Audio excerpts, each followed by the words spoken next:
படைப்பாளராம் கடவுளுக்கும் மீட்பராம் இயேசு கிறிஸ்துவிடமிருந்து நமக்கு அருளும் அமைதியும் உண்டாவதாக. கிறிஸ்துவுக்குள் பிரியமானவர்களே, இந்த சிறுவர் கிறிஸ்மஸ் நிகழ்விலே விரும்பாத ஒரு விஷயம்னா அது செய்தி மட்டும்தான் இல்லையா? விரும்பாத ஒரு விஷயம்னா அது செய்தி மட்டும்தான். அதனால் அதிக நேரம் எடுத்துக்கொள்ள நானும் விரும்பவில்லை, நீங்களும் விரும்ப மாட்டீங்கன்னு தெரியும். அதனால் மிக சுருக்கமாக மட்டும் நான் ஆண்டவரின் வார்த்தைகளை உங்களோடு கூட பகிர்ந்தளிக்கலாம்னு நினைக்கிறேன். உங்கள் யாவருக்கும் எங்களது குடும்பத்தின் சார்பாகவும் கமுதி குருசேகரத்தின் சார்பாகவும் இனிய கிறிஸ்து பிறப்பு நல்வாழ்த்துக்களை சொல்வதில் மிகுந்த மகிழ்ச்சி அடைகிறோம். இந்த அருமையான நாளிலும் கூட உங்கள் மத்தியிலே ஆண்டவருடைய வார்த்தையை பகிர்ந்தளிப்பதற்காக, குறிப்பாக இந்த சிறார்கள் கிறிஸ்துமஸ் பண்டிகை நிகழ்வுகளே ஆண்டவரின் வார்த்தைகளை சொல்லுவதற்காக வாய்ப்பு வழங்கிய கடவுளுக்கு நன்றிகளை சொல்லுவதோடு, தமிழ் சுவிசேஷ லுத்தரன் திருச்சபையினுடைய உப தலைவருமாயிருக்கும் நம்முடைய திருப்பூர் ஆலயத்தினுடைய ஆயருமாக இருக்கிற மறை திரு ஸ்டான்லி தேவகுமார் ஐயா அவர்களுக்கும், மற்றும் உதவி ஆயராக பணிபுரிகின்ற ஆயர் அம்மா அவர்கள் எமிலி அக்கா அவர்களுக்கும், மற்றும் இன்றைக்கு சிறப்பு விருந்தினர்கள், சபை பொறுப்பாளர்கள் மற்றும் உங்கள் ஒவ்வொருவருக்கும் மீண்டும் என் நன்றிகளையும் வாழ்த்துக்களையும் சொல்வதில் மிகுந்த மகிழ்ச்சி அடைகின்றேன். பொதுவாகவே இந்த கிறிஸ்மஸ் அப்படின்னாலே நம்முடைய ஞாபகத்துக்கு, நம்முடைய நினைவுக்கு வருவதெல்லாம் என்ன அப்படின்னு பார்த்தீங்கன்னா என்ன வரும்? கிறிஸ்மஸ் அப்படின்னா நம்மளுடைய ஞாபகத்துக்கு என்ன வருங்க? இப்போ பிள்ளைங்களா கொஞ்சம் கவனிங்க ப்ளீஸ். கிறிஸ்மஸ் அப்படின்னா நம்மளுடைய ஞாபகத்துக்கு என்ன வரும்? என்ன வரும்? ஸ்டார் வரும், தாத்தா வருவார், கேக் வரும், கடைசியாக பிரியாணி இல்லையா? இதுதான் நம்முடைய ஞாபகத்துக்கு. ஆனால் உண்மையாக நம்முடைய கிறிஸ்மஸ் அப்படின்னா நம்முடைய ஞாபகத்துக்கு என்ன வரணும்னா கிறிஸ்து வரணும், இயேசு கிறிஸ்து ஞாபகத்துக்கு வரணும் இல்லையா? அதான் உண்மையான கிறிஸ்மஸ் இல்லையா? பொதுவாகவே கிறிஸ்மஸ் பண்டிகை அப்படின்னாலே நம்ம எல்லோரும் பெற்றுக்கொள்ளக்கூடிய பண்டிகையாகவே மாறியிருக்கும் இல்லையா? ஏதாவது கிடைக்கும் அப்படிங்கிற பண்டிகை, ஏதாவது கொடுப்பார்கள் அப்படிங்கிற பண்டிகையாகவே மாறிடுச்சு இல்லையா? கிறிஸ்மஸ் தாத்தா வந்தால் கட்டாயம் ஏதாவது என்ன செய்வாங்க? பரிசு பொருள் கொடுப்பாரு இல்லையா? அதான் நம்முடைய எதிர்பார்ப்பு. கிறிஸ்மஸ் தாத்தா வந்தாலே ஏதாவது ஒரு பரிசு பொருள் கிடைக்கும். கேரளம் உங்கள் வீட்டுக்கெல்லாம் வருகிற பொழுது கட்டாயம் கிறிஸ்மஸ் தாத்தா ஏதாவது பரிசு கொடுத்துருப்பார் இல்லையா? கொடுத்தாரா? சாக்லேட் கொடுத்துருப்பார் இல்லையா? கடைசிக்கு ஏதாவது கொடுத்துட்டு போவார் இல்லையா? என்னுடைய நண்பர் ஆயராக இருக்கிறாருங்க, அவருடைய ஆலயத்தில் இந்த மாதிரி என்ன ஆயிடுச்சுன்னா, அவங்களும் அதே மாதிரி கிறிஸ்மஸ் தாத்தாவோட கேரளம் போனாங்க. அவங்க வீட்டுக்கெல்லாம் எல்லா வீட்டுக்கும் போய் கேரளம் போனாங்க. ஒரு வீட்டில் இதே மாதிரி கிறிஸ்மஸ் பாட்டு பாடி வாழ்த்து சொன்னதுக்கப்புறம் திரும்ப வரும்பொழுது அவங்க வீட்டில் இருந்து 2 சொம்ப காணும். அவங்க வீட்டில் இருந்து 2 சொம்ப காணும். என்னடா செய்யறது, எங்கடா போச்சு அப்படின்னு தேடிட்டு இருந்தாங்க. அவங்க வீட்டில் நல்ல வேலை கேமரா வச்சுருந்தாங்க. அப்போ அதில் பார்க்குறாங்க எங்கே தான் போயிருக்கோம் அப்படின்னு சொல்லி அந்த கேமராவில் பார்க்குறாங்க. டேபிள் மேலே வச்சிருந்த சொம்ப கிறிஸ்மஸ் தாத்தா அழகாக ஒரு பைக்கில் தூக்கி போட்டு வந்துட்டேன். கிறிஸ்மஸ் தாத்தா அழகாக ஒரு பைக்கில் தூக்கிட்டு போட்டார். கொடுக்கிற கிறிஸ்மஸ் தாத்தா என்ன ஆயிட்டாரு? எடுக்கிற கிறிஸ்மஸ் தாத்தாவை மாறிட்டார். கொடுக்கிற கிறிஸ்மஸ் தாத்தா எடுக்கிற கிறிஸ்மஸ் தாத்தாவை மாறிட்டார். அதை யாருக்கிட்டையும் அவங்க சொல்லலை. ஏன்னா எடுத்தது யாருங்க? எடுத்தது யாரு? கிறிஸ்மஸ் தாத்தா. சொன்னா நமக்கு தான் பாவ கஷ்டம் இல்லையா? கொடுக்கிற தாத்தா எடுக்கிறதா ஆயிட்டாருன்னு சொல்லி அதனால அதை அப்படியே விட்டாங்க. ஏன் சொல்றேன் அப்படின்னா, இன்னைக்கு பெரும்பாலும் நம்முடைய நிலைமைகள் தான் கிறிஸ்தவர்களாக இருக்கிறனா, போதிக்கின்ற இடங்களில் இருக்கிறனா, கொடுக்கின்ற இடங்களில் இருக்கிறனா, அதை கடைபிடிக்கின்ற இடங்களில் இருக்கிறனா, அதை நம்ம தான் செய்யாம இருக்கும். அதை நம்ம தான் செய்யாம இருக்கும். அதை நம்ம தான் வெளிப்படுத்தாம இருக்கும். அதை நம்முடைய வாழ்க்கையில தான் காண்பிக்காததாக காணப்பட்டு கொண்டிருக்கிறோம். சிறுவர்கள் இன்னைக்கு அழகாக ஆண்டவரின் பாடலை பாடுகிறார்கள், ஆண்டவருடைய நடனங்களை ஆடுகிறார்கள், நாடகங்கள் நடிக்கிறார்கள். அவர்களுக்கு வசனம் தேவையா, அவர்களுக்கு ஆண்டவருடைய வார்த்தை தேவையா அப்படின்னு கேட்டா கிடையாது. ஏன்னா அவர்கள் என்றைக்கும் இயேசுவுக்கு பிரியமானவர்களாகவே இருக்கிறார்கள். அதனாலதான் சிறு பிள்ளையை போல் மாறாவிட்டா என்னுடைய ராஜ்யத்துக்கு என்ன சொல்றாங்க? நுழைய முடியாதுங்க. அப்போ சிறு பிள்ளைகளுக்கு ஆண்டவருடைய வார்த்தைகள் என்றைக்கும் அவரோடு பேசிக்கொண்டே இருக்கிறது. யாருக்கு தான் ஆண்டவர் வார்த்தை தேவைன்னா, நமக்கு பெரியவர்களுக்கு தான் ஆண்டவர் வார்த்தை தேவைப்படுது. சிறு பிள்ளைகள் ஆண்டவருக்கு பிரியமான காரியங்கள் வளர்க்கப்பட்டு கொண்டே இருக்கிறார்கள். அதை வளர்க்கின்ற பெரியவர்கள் தான் இன்றைக்கு நாம் அத்தகைய செயல்களில் இல்லாதவர்களாய் காணப்பட்டுக் கொண்டிருக்கிறோம். கிறிஸ்துவுக்குள் பிரியமானவர்களே, இந்த அருமையான நாளும் கூட பொதுவாகவே கிறிஸ்துமஸ் பண்டிகையில நாம் சிறுவர்களுக்கு என்று தனியிடம் கொடுக்கின்ற இந்த காலகட்டங்கள் மிக மகிழ்ச்சிக்குரிய காலகட்டங்கள். ஆனாலும் கூட நீங்க பாத்தீங்கன்னா இன்றைக்கு கூட சிறு பிள்ளைகளுக்கான முன்னுரிமைகள் நம்ம கொடுக்கறதுல குறைவாகவே காணப்பட்டு கொண்டிருக்கிறோம். ஒரு திருமணத்துக்கு போறோம், அல்லது ஒரு நிகழ்வு, முக்கியமான நிகழ்வுக்கு போறோம், அல்லது ஏதாவது ஒரு முக்கியமான சமூக பண்டிகைக்கு போறோம், எத்தனை பேர் கலந்து கொண்டிருக்கிறார்கள் அப்படின்னு நம்ம கேட்டோம்னா நம்ம எத்தனை பேர் சொல்லுவோங்க? அங்க எத்தனை பெரியவர்கள் வந்திருக்கிறார்களோ அவர்களுடைய தலையை மட்டும் எதுதான் இத்தனை பேர் வந்தாங்க இல்லையா? திருமணத்துக்கு ஒரு 500 பேர் 1000 பேர் வந்தாங்க. திருமணத்துக்கு ஒரு காதணி விழாவுக்கு ஒரு 500 பேர் வந்தாங்க. எவ்வளவு பெரியவர்கள் இருக்கிறார்களோ, எவ்வளவு அல்லது முதியவர்கள் இருக்கிறார்களோ, அல்லது எவ்வளவு வயதில் முதிர்ந்தவர்களாக இருக்கிறார்களோ அவர்களை மட்டும் கணக்கெடுப்புதான் இந்த காலத்தினுடைய கட்டாயம் இல்லைங்களா? 21ஆம் நூற்றாண்டில் வாழ்ந்து கொண்டிருக்கிற நீங்களும் நானுமே சிறு பிள்ளைகளை கணக்கெடுக்க தவறி இருக்கும். பெரியவர்களாக இருக்கிற மட்டும்தான் கணக்கெடுத்து கொண்டிருக்கிறோம். அப்ப பாருங்க, 2000 ஆண்டுகளுக்கு முன்பாக ஒரு குழந்தைகளுடைய நிலையை பாருங்க. 21ஆம் நூற்றாண்டில் இன்றைக்கே குழந்தைகள் கணக்கெடுக்க தவறுகிற பொழுது 2000 ஆண்டுகளுக்கு முன்பாக இருக்கின்ற ஒரு சிறு குழந்தைகளுடைய நிலைப்பாடு என்னவாக இருக்கும்? குழந்தைகளுக்கான ஒரு முன்னுரிமை மறுக்கப்பட்ட, குழந்தைகளுக்கான ஒரு முக்கியத்துவமற்ற, குழந்தைகளை குறித்து பெரிதாக பேசப்படாத, குழந்தைகளுக்கான பெரிய சாட்சிகளாக கருதப்படாத சூழலுக்கு தான் ஆண்டவரின் காலத்தில் அமைந்திருக்கிறது. முக்கியமா யூத மரபுல 3 சாட்சிகளை எடுத்துக்கொள்ள மாட்டாங்க.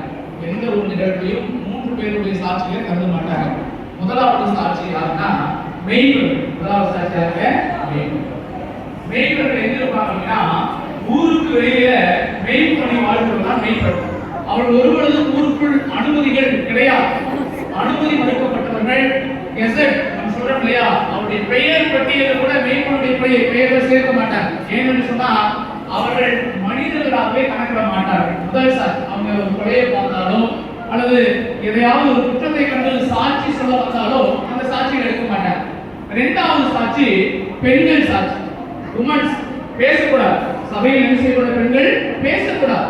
எந்த கூட்டத்துக்கும் வரக்கூடாது.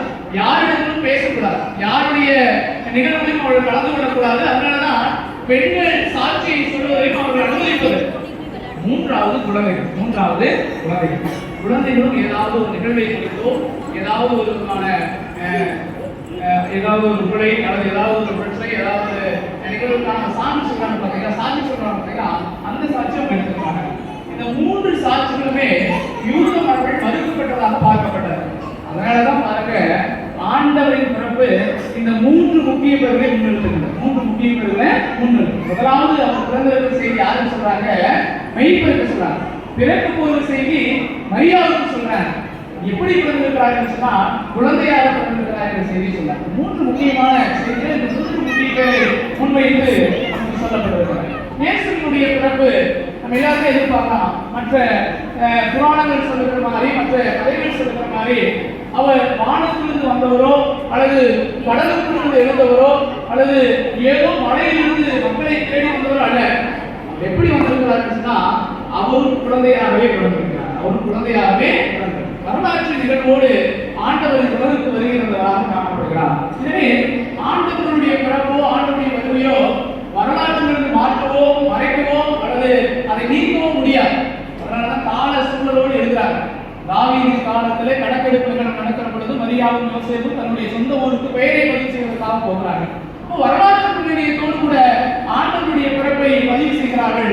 ஏனென்று சொன்னால் வரலாற்றிலிருந்து ஆண்டவருடைய பிறப்பை நம்ம நீக்கிவிட முடியாது. அப்படிப்பட்ட ஒரு பிறப்பின் அடையாளத்தை காண்பித்தவர் தான் இயேசு கிறிஸ்து. அதனாலதான் சொன்னாங்க, இயேசு கிறிஸ்து பாருங்க, நான் ஏற்கனவே சொன்ன மாதிரி அவர் வானத்திலிருந்து வந்தவரோ அல்லது கடலுக்குள்ளிருந்து எழுந்தவரோ இயேசுடைய பிறப்பு ஏதோ ஒரு மேஜிக், ஏதோ ஒரு விந்தை. எப்படிப்பட்டவராக இருக்கிறார் சொன்னா குழந்தையாகவே தன்னை அடையாளப்படுத்துகிறவராய் காணப்படுகிறார். குழந்தையாக பிறந்தவரான இயேசு கிறிஸ்து, குழந்தையாகவே வளர்ந்தவர் இயேசு கிறிஸ்து, குழந்தையை கூட மாறுகிறது என்று சொன்னவர் இயேசு கிறிஸ்து. அப்போ சிறு பிள்ளைகளிடத்தில் எப்பொழுதும் அவருடைய அடையாளத்தை பதிவு செய்கிறவராகவே காணப்பட்டுக் கொண்டிருக்கிறார். அப்படிப்பட்ட ஒரு கிறிஸ்துமஸ் பண்டிகையாகத்தான் நம்முடைய கிறிஸ்து பிறப்பு பண்டிகை கொண்டாடப்பட்டுக் கொண்டிருக்கிறது. கிறிஸ்துமஸ் பண்டிகையில சிறு பிள்ளைகளுக்கு ஒரு சிறப்பிடம் இருக்கிறேன். இந்த கிறிஸ்துவனுடைய பிறப்பு குழந்தையாக அவர் பிறந்தால் கூட எப்படிப்பட்ட செய்தியை அவர் முன்வைத்திருக்கிறார் அப்படின்னு சொல்லி 3 காரியங்கள் மட்டும் உங்களுக்கு பகிர்ந்து வைக்கிறேன். ஆண்டவரின் பிறப்பு எத்தகையதாக இருக்கிறது என்று சொல்லி 3 நிகழ்வுகள் மட்டும். முதலாவது பார்த்தீங்கன்னா லூக்கா 1வது அதிகாரம் 30வது வசனம் சொல்லுவாங்க. நானே வாசிக்கிறேன். லூக்கா 1வது அதிகாரம் 9வது வசனத்துல சொல்லுவாங்க, என்ன சொன்னாங்கன்னா, இதோ வானதூதர் மரியாவை பார்த்து அஞ்ச வேண்டாம், கடவுளின் அருளை கண்டடைந்துள்ளீர் அப்படிங்கிறாங்க. வானதூதர் அவரிடம் தூய ஆவி உம்மீது வரும், உன்னத கடவுளின் வல்லமை உண்மையில் நின்றும், ஆதலால் உம்மிடம் பிறக்கப் போகும் குழந்தை தூயது, அக்குழந்தை இறைவன் எனப்படும் என்று சொல்கிறார். முதலாவது ஆண்டவரின் பிறப்பு, இயேசுவின் பிறப்பு எப்படிப்பட்டதாக இருக்கும் என்று சொன்னால் அது மகிமையின் குழந்தையாக பார்க்கப்பட்டது. எப்படிப்பட்ட குழந்தைங்க? மகிமையின் குழந்தை. இயேசு பிறக்கிறார் என்ற செய்தி தூதர்கள் சொல்லுகிற பொழுது மரியாவுக்கு உள்ள அச்சம். ஏன் அச்சம் நமக்கு தெரியும்.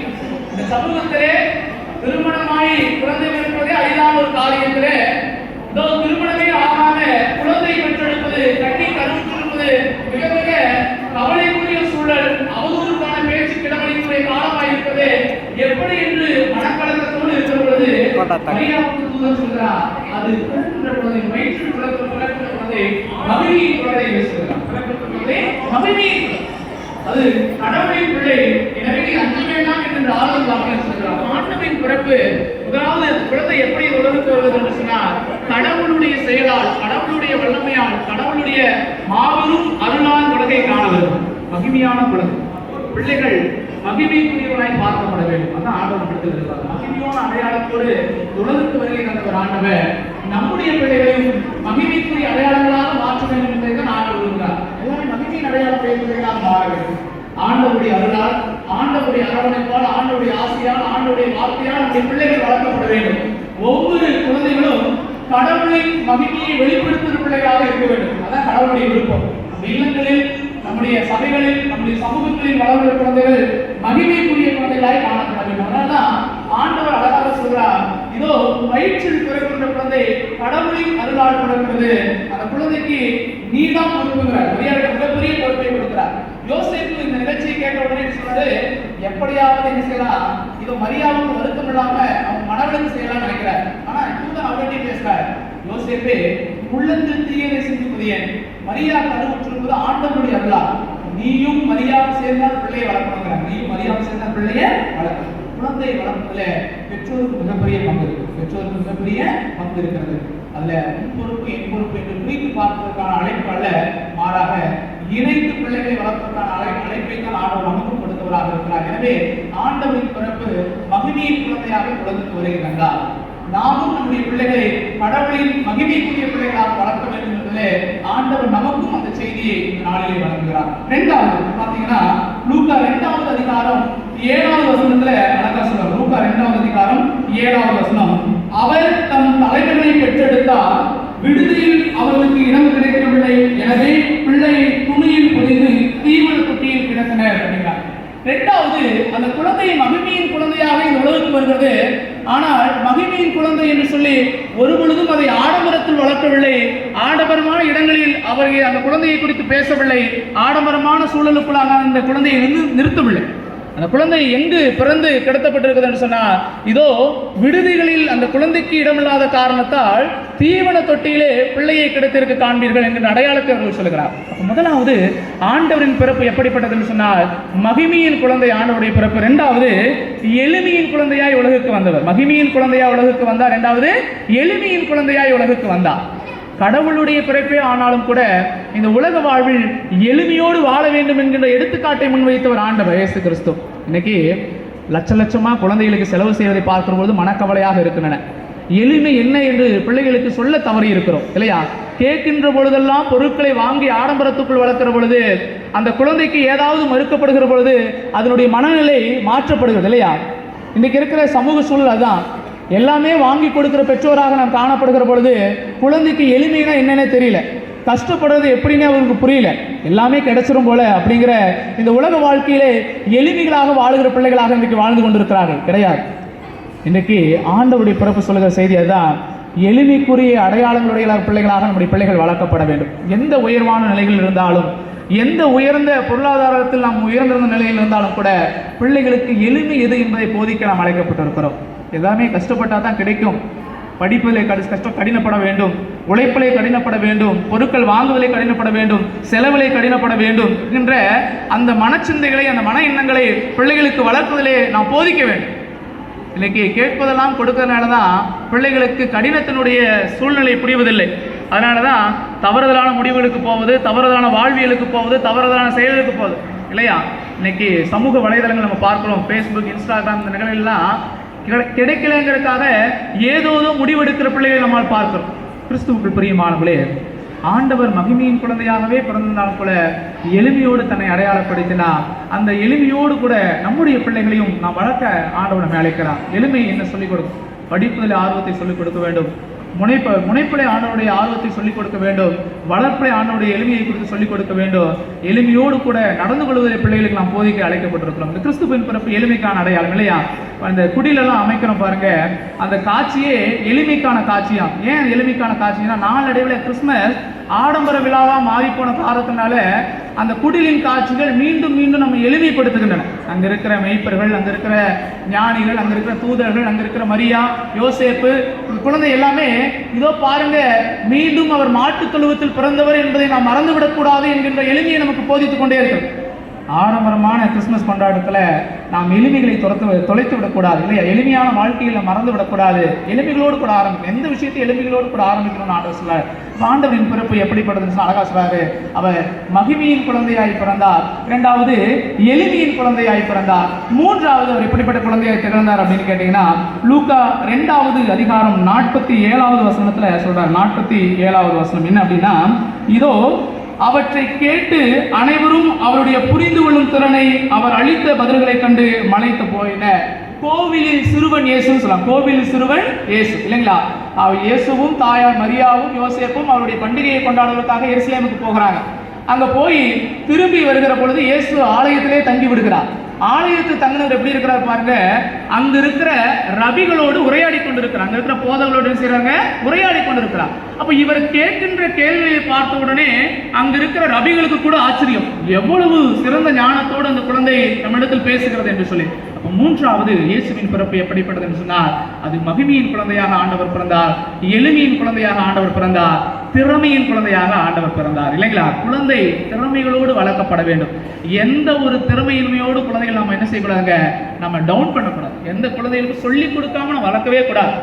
அதுக்குள் என்ன ஆர்வம் இருக்கிறது, அதுக்குள் என்ன திறமைகள் இருக்கிறது, அதுக்குள் என்ன சிந்தைகள் இருக்கிறது என்பதை பெற்றோர்களாக இருக்கிற நாமும், ஆசிரியர்களாக இருக்கிற நாமும், குறிப்பாக ஆலயத்தினுடைய இதோ சிறுவர் பள்ளியினுடைய ஆசிரியர்களாக இருக்கிற நாமும் தான் வெளிக்கொண்டு வருவதில் முக்கியத்துவமாக இருக்க வேண்டும். ஞானத்திலே சிறந்து விளங்கியவர் ஆண்டவர் இயேசு கிறிஸ்து. திறமையிலே சிறந்தவராய் காணப்பட்டார். ஒரு குழந்தை திறமை, அதனுடைய திறமை என்ன என்பதை காண்பித்து அதன்படி வளர்க்கிற பெற்றோராக, அதன்படி வளர்க்கிற ஆசிரியராக நாம் மாற வேண்டும் என்று ஆண்டவர் விரும்புகிறார். கிறிஸ்துவுக்குள் பிரியமானவர்களே, நம்முடைய பிள்ளைகளும் அப்படிப்பட்ட திறமைகளோடு கூட வளர்க்கப்படுகிற பிள்ளைகளாக இருக்க வேண்டும். ஆண்டவருடைய திறமைகளை கண்டு அவர்களே ஆச்சரியப்பட்டு போனார்கள். நம்முடைய பிள்ளைகளுடைய திறமையை கண்டு நாமும் ஆச்சரியப்படிய சூழ்நிலைகளுக்குள்ளாக நாம் மாற வேண்டும். குழந்தைகளும் அப்படிப்பட்ட மென்னுடையவர்களாய் காணப்பட வேண்டும் இல்லையா? குழந்தைகள் திறமைகளை வளர்த்துக் கொள்ள வேண்டும். இன்றைக்கு இருக்கிற சூழ்நிலையிலே, இன்றைக்கு இருக்கிற தொழில்நுட்ப வளர்ச்சிகளிலே அவர்களுக்கு ஏற்ற திறமைகளை ஆர்வத்தோடு கற்றுக்கொள்ள வேண்டும். அதான் ரொம்ப ரொம்ப முக்கியம் இல்லையா? நம்முடைய தேவைகளை மட்டும் சந்தித்து என்ன கேட்கிறாங்களோ அதை மட்டும் வாங்கி கொடுத்து திறமை இல்லாத பிள்ளைகளை உருவாக்கி விடக்கூடாது. மாறாக திறமையுடைய பிள்ளைகளாக வளர்ப்பதற்கு ஆண்டவர் நம்மை அழைக்கிறவராக இருக்கிறார். இந்த 3 காரியங்கள் ஆண்டவரின் பிறப்பு எப்படிப்பட்டது என்று சொல்லி அழகாக சொல்கிறார்கள். மகிமையின் குழந்தையாய் பிறந்தவர் ஆண்டவர், எளிமையின் குழந்தையாய் பிறந்தவர் ஆண்டவர், திறமையின் குழந்தையாய் பிறந்தவர் ஆண்டவர். அப்படிப்பட்ட குழந்தைகளாக நம்முடைய குழந்தைகளை மாற்ற ஆண்டவர் அழைக்கிறார். நாமும் மாறும். சிறு பிள்ளைகள் கண்டிப்பா செய்தி கேட்க மாட்டோம். ஏன்னா அவங்க இருக்கிற ஆர்வத்துல நாம தான் அவங்களுக்கு சொல்லிக் கொடுக்குற நிலைமை இருக்கு. அதனால அப்படிப்பட்ட குழந்தைகளாக நம்முடைய பிள்ளைகளை வளர்க்க ஆசைப்படுகிறோம். எனவே இங்க பார்க்கிற பொழுது நிறைய நாடகங்கள்லாம் நடிப்பாங்க இல்லையா? இந்த நாடகங்கள் வெறும் கதையாக மட்டும், கதாபாத்திரங்களாக மட்டும் இல்லாமல் நம்முடைய வாழ்க்கையினுடைய காட்சிகளாக மாறும் இல்லையா? அதான் ரொம்ப ரொம்ப முக்கியம். யாரா நடிக்கிறோம், மெய்ப்பரான் இருக்கிறத மெய்ப்பரோடு மறந்து விடக்கூடாது. அந்த எளிமையினுடைய காட்சிகள் நம்முடைய வாழ்வில் தொடர்ந்து இருக்க வேண்டும். இதோ ஞானிகள் ஆற்றலோடு வருகிறார்கள், ஆர்வத்தோடு வருகிறார்கள்.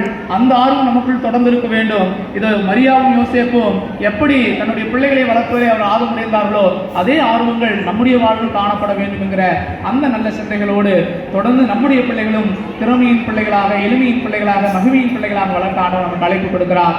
அந்த நல்ல கொண்டாட்டத்தோடு, அந்த நல்ல மகிழ்ச்சியோடு ஆண்டவருடைய இந்த வாழ்த்தை நாம் நிலைத்திருப்போம். நமது பிள்ளைகளும் அப்படிப்பட்ட சிந்தனையோடு வளர்ப்போம். கடவுள் தான் இந்த திருவார்த்தையின் வழியாக நம்மை வழிநடத்தி ஆசீர்வதித்து காப்பாராக. ஆமென். கண்களை மூடி கடவுள் நோக்கி ஜெபம் செய்வோம்.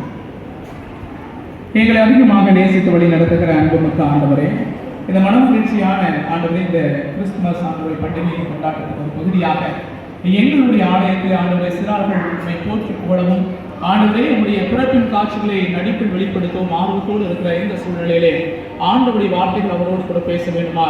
இன்றைக்கு கற்றுக்கொள்ளுகின்ற இந்த காரியங்கள் தொடர்ந்து தங்களுடைய வாழ்வில் கடைபிடிக்கிற பிள்ளைகளாய் காணப்பட ஆண்டவர் நீர் உதவி செய்ய வேண்டுமா நடத்த வேண்டும் சேர்க்கிறோம். ஆண்டவரே இந்த பிறப்பு மகிமைக்கான அடையாளத்தை வெளிப்படுத்த வேண்டும் என்கிற ஆர்வத்தோடு, இந்த பிறப்பு ஆண்டவர் எளிமைக்கான அடையாளத்தை வெளிப்படுத்துகின்ற ஆர்வத்தோடு, இந்த பிறப்பு ஆண்டவரே எல்லாவற்றுக்கும் மேலாக திறமைக்குரிய ஆர்வத்தோடு இருக்கிற பிள்ளைகளாக இருக்க வேண்டும் என்ற சிந்தையோடு தொடர்ந்து ஒவ்வொரு ஆண்டவரே பண்டிகையும் நாங்கள் கொண்டாட நீர் எங்களுக்கு துணை புரிய வேண்டுமா? அதில் நாங்கள் நிலைநிறுத்த வேண்டுமா? உங்களுடைய வார்த்தையை தொடர்ந்து நாங்கள் பயணிக்க வேண்டுமா? நீர் எங்களுக்கு துணை புரிய வேண்டுமா என்று வேண்டி செய்கிறோம். ஆண்டவருடைய அருளும் ஆண்டவருடைய ஆசீர்வாதம் ஆண்டவருடைய வழிகாட்டுதலும் தொடர்ந்து எங்களுடைய வாழ்வு வெளிப்படுத்தும். ஆண்டவராமே தொடர்ந்து எங்களை பாதுகாத்து நடத்தும். இயேசு கிறிஸ்துவின் திருப்பெயரில் வேண்டுகிறோம் சாமி. ஆமென். கடவுளுடைய வார்த்தையை பகிர்ந்து கொண்ட அருமையான ஆகியோர்களுக்கு கடவுள் திருச்சபை சார்பாக வாழ்த்துக்களை நன்றிகளை தெரிவித்துக் கொள்கிறோம்.